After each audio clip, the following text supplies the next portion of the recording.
Hi guys. Today we are learning how to use Meta AI on Instagram. First, unlock your phone and go to the home screen.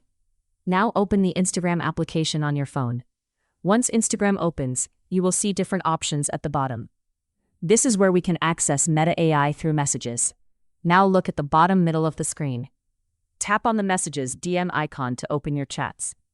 This is where Instagram chats and AI features are available. Here we can search and open Meta AI. Now tap on the search bar at the top of the messages screen. Type Meta AI in the search bar. You will see Meta AI page appear in the results.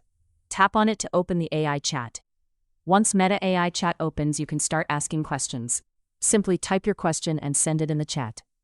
Meta AI will instantly reply with an answer. You can also upload files for better assistance.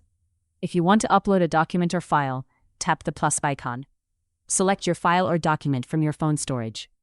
Send it in the chat for AI to analyze. Meta AI will respond based on your file or message. And that's how you can easily use Meta AI on Instagram, step by step. If this video helped you, make sure to subscribe and comment below for more simple tutorials.